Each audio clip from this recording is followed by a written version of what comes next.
Hello students, good morning. कैसे आप सभी? आई होप कि सभी अच्छे होंगे। तो हम लोगों ने जो प्रीवियस वीडियो में हमारा जो processing of wool into fibre into wool था, इसके हमने दो प्रोसेसेस शेयरिंग और स्कोरिंग को देख लिया था। अगर आपने प्रीवियस वीडियो नहीं देखा है तो लिंक डिस्क्रिप्शन में अवेलेबल है, ज़रूर से देख लीजिएगा ताकि जो आगे का प्रोसेस वो आप अच्छे से समझ पाए। तो आज जो है हम लोग इसी को कंटिन्यू करते हैं, ये हमारा सेकेंड पार्ट है। ठीक है, तो आज जो है हम लोग प्रोसेसिंग ऑफ फाइबर इनटू वुल को ही कंटिन्यू कर रहे हैं। तो क्या आप सभी गाइस रेडी हैं? अगर रेडी हैं तो सभी एक बार जो है थंब को कमेंट कर देंगे तो मैं समझ जाऊंगा कि आप लोग रेडी हैं। फिर हम लोग अपने सेशन को स्टार्ट करेंगे।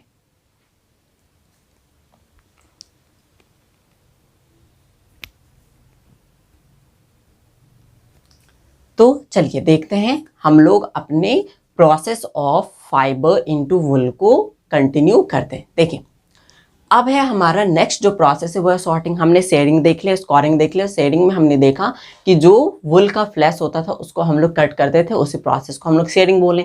और वो जो हमारे पास वुल फाइबर आया उसको हमने क्या किया, वॉश किया, और वॉश करने का ही प्रोसेस क्या कहलाता है, स्कोरिंग कहलाता है। ठीक है, अब उसी को हम लोग आगे बढ़ते हैं, सॉर्टिंग। आप लोग जो वीडियो को लास्ट तक देखिएगा, लास्ट में आपको एक बहुत ही अच्छा इंपॉर्टेंट फैक्ट देखने को मिलेगा जो कि आपके एग्जाम से काफ़ी रिलेटेड भी होते हैं। ठीक है, तो लास्ट तक वीडियो को जरूर देखिएगा, मैं लास्ट में उसको बताऊंगा। ठीक है, देखिए नेक्स्ट है हमारा सॉर्टिंग। क्या है सॉर्टिंग? अब हमारे पास स्कोरिंग हो गया, हमारा जो फ्रेश वुल फाइबर है वो हमारे पास आ गया। अब उसको हम लोग क्या करेंगे, सॉर्टिंग करेंगे। हम मतलब उसको हम लोग सिंपली सा क्लासीफाई कर देंगे। ठीक है, क्या कर देंगे, क्लासीफाई कर देंगे। ठीक है, कोई सा वुल होगा वो थोड़ा सा मोटा होगा, उसको अलग कैटेगरी कर देंगे। पतला वुल को अलग कैटेगरी कर देंगे। जो फाइनर वुल होगा उसको अलग कैटेगरी कर देंगे।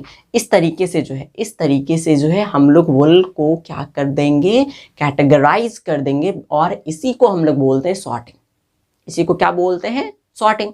सॉर्टिंग समझ में आया? चलिए एक बार इसको भी देख लेते हैं।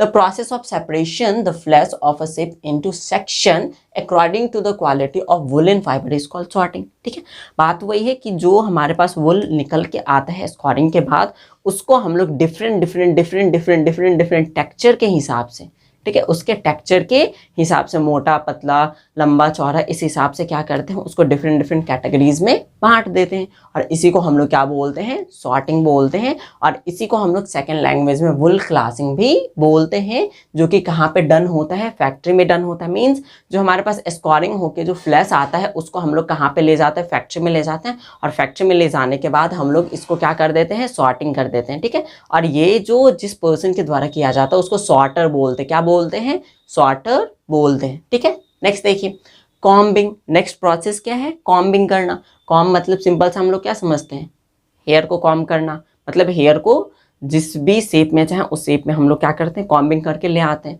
तो ठीक है, इसी तरीके से हम लोग इसको किसी शेप में नहीं लेके आएंगे, इसको स्ट्रेट शेप में लाने के लिए इसको क्या करेंगे, सिंपली सा कॉम्ब करेंगे। क्या करेंगे, कॉम्ब करेंगे। ठीक है, तो चलिए एक बार इसको देखते हैं। In this process, wool is combed to remove small fluffy fibers called burrs. ये जो कॉम्ब होता है, ये कॉम्ब क्या करता है, अच्छा पहले बर्स को देखते हैं।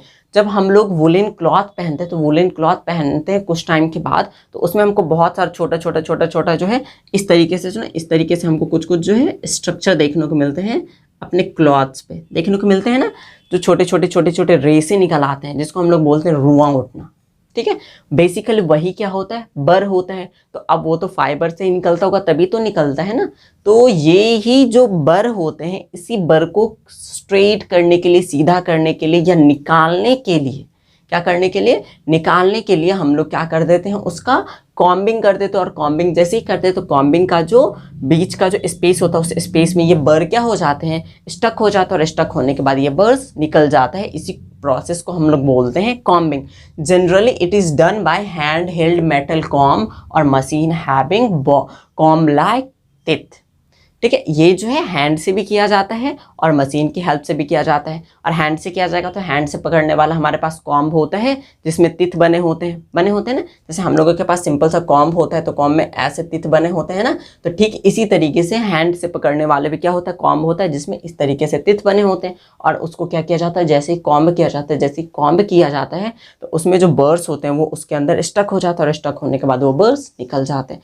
सेम प्रोसेस जो है वो मशीन के द्वारा किया जाता है। अब हैंड से करने पे थोड़ा सा टाइम ज़्यादा लगता है और मशीन से करने पे टाइम कम लगता है। ठीक है, नेक्स्ट देखिए, अब ये हमारे पास जो कॉम्ब होके फाइबर आ गया तो इसको हम लोग आगे प्रोसेस पे लेके जाते हैं डाइंग के लिए, क्योंकि जो नेचुरली हमारे पास फाइबर आता है वो 3 ही कलर्स में आता है, या तो वो वाइट आ सकता है या ब्लैक आ सकता है या ब्राउन आ सकता है। कौन कौन सा? वाइट आ सकता है, ब्लैक आ सकता है या ब्राउन आ सकता है। लेकिन हम लोग जब मार्केट में जाते हैं तो वहाँ पे तो बहुत सारे कलर देखते हैं, मतलब उस फाइबर पे उस पर्टिकुलर कलर को क्या किया जाता है? चढ़ाया जाता है, पेंट किया जाता है ना। तो उसी पेंटिंग के प्रोसेस को ही क्या बोलते हैं? डाइंग बोलते हैं। चलिए एक बार इसको देखते हैं। Colours are added to the fibres by soaking them in different colour solution called dying.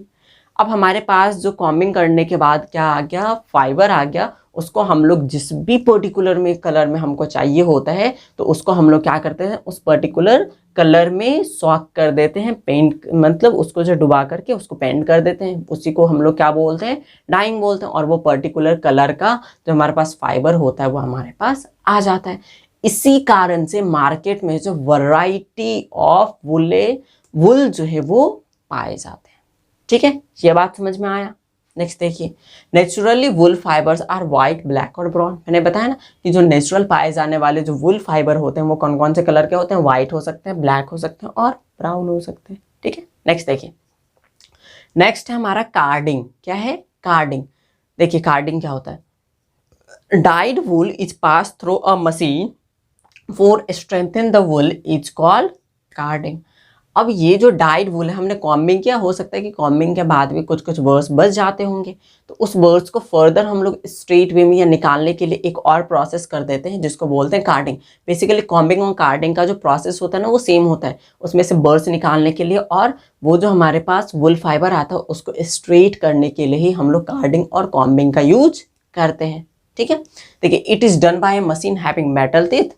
Now strengthened wool is small into yarn. ये जो किया जाता है वो भी एक मशीन के द्वारा किया जाता है, जो कि क्या होता है? उसमें भी कॉम्ब के जैसे तित होते हैं और उसी तित से उसको क्या कर दिया जाता है? सीधा कर दिया जाता है। जैसे आप लोग फिल्म वगैरह में या फिर जो वीडियोस वगैरह होता है उसमें देखते होंगे लंबे लंबे बाल होता है और उसमें ऐसे करके कॉम्ब करता है, तो जो बाल होते हैं, हेयर होते हैं, वो बिल्कुल स्ट्रेट वे में दिखते हैं ना। तो ठीक इसी तरीके से जो हमारे पास वुल फाइबर आता है उसको भी एक स्ट्रेट वे में क्या कर दिया जाता है? कॉम्ब कर दिया जाता है, ताकि जो स्पिन करें हम उसको स्पिनिंग कर लें तो वहाँ से हम लोग आसानी से यार्न बना लें। अब चूंकि देखिए, अगर जो है हमारे पास वुलन फाइबर इस वे में होगा तो हमको क्या होगा?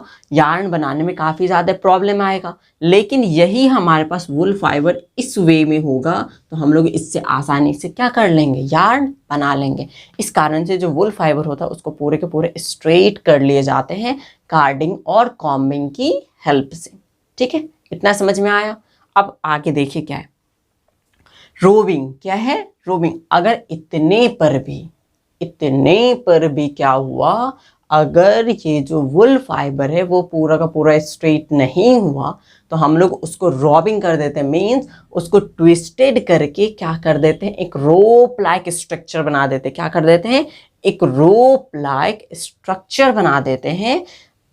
ठीक है, ताकि उसका जो स्पिनिंग है वो आसानी से हो जाए, और उसी प्रोसेस को हम लोग बोलते हैं रोविंग। जो फाइनर फाइबर्स होते हैं उसको हम लोग कॉम्ब करके क्या कर देते हैं? स्पिन कर देते हैं। ठीक है, तो ये था हमारा प्रोसेस। अब बस हमारा एक लास्ट प्रोसेस बचा हुआ है स्पिनिंग का। ठीक है, तो हम लोग उसको नेक्स्ट लेक्चर में कवर करेंगे। ठीक है, स्पिनिंग और यूजेस ऑफ वुल, इन दोनों को हम लोग नेक्स्ट लेक्चर में ही कवर कर लेंगे। साथ ही साथ इसको जो है एक क्विक रिवीजन भी इसका इस पूरे प्रोसेस का देखेंगे। ठीक है, ताकि वो बहुत आसानी से आपके टंग पे रटा हुआ हो। ठीक है, मतलब याद हो। अब वो इम्पॉर्टेंट इंफॉर्मेशन क्या था, बात ये आती है। ठीक है, तो चलिए मैं बताता हूँ इम्पॉर्टेंट इंफॉर्मेशन क्या था जो कि हमारे एग्जाम में वो क्वेश्चन पूछे जा सकते हैं। ठीक है, तो ये जो सॉर्टिंग वाला प्रोसेस होता है, मैंने बताया कि जो सॉर्टिंग करने वाले जो पर्सन होते हैं, जो फैक्ट्री में वुल को सॉर्टिंग करते हैं, उस पर्सन को बोलते हैं सॉर्टर। क्या बोलते हैं? सॉर्टर।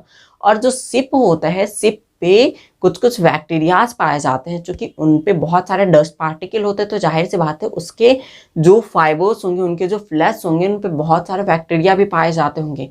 तो वो बैक्टीरिया क्या होता है, जो सब सॉर्टिंग करने वाले पर्सन होते हैं उन पे अटैक कर देते हैं, और अटैक करने के कारण से उनको एक डिजीज हो जाता है। क्या हो जाता है? एक डिजीज हो जाता है, जिसको हम लोग बोलते हैं सॉर्टर डिजीज। क्या बोलते हैं? Sorter disease. और ये जिस बैक्टीरिया के कारण से होते हैं उसको बोलते हैं एंथ्रेक्स। क्या बोलते हैं? एंथ्रेक्स। तो इसको याद रखिएगा, सॉर्टिंग करने वाले पर्सन को क्या बोलते हैं? सॉर्टर। और सॉर्टर पर्सन को सिप के बैक्टीरिया के अटैक के कारण से एक डिजीज हो सकता है, जिसको हम लोग सॉर्टर डिजीज बोलते हैं, और वो बैक्टीरिया क्या है?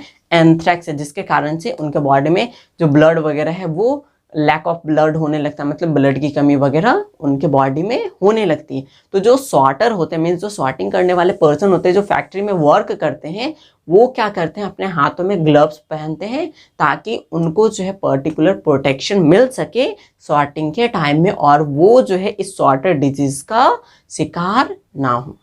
ठीक है, तो ये था हमारा एक इंफॉर्मेशन जो कि एग्जाम के व्यू से इंपॉर्टेंट है, तो इसलिए मैंने आपको बताया। ठीक है, तो ये थे हमने आज के जो लेक्चर है, इसमें हम लोगों ने इसको कवर किया। तो आप लोग मुझे कमेंट करके ज़रूर बताइएगा कि आज का जो लेक्चर है वो आपको कैसा लगा। हम लोग मिलते हैं अपने नेक्स्ट लेक्चर में। ठीक है, तब तक के लिए bye and take care and thank you.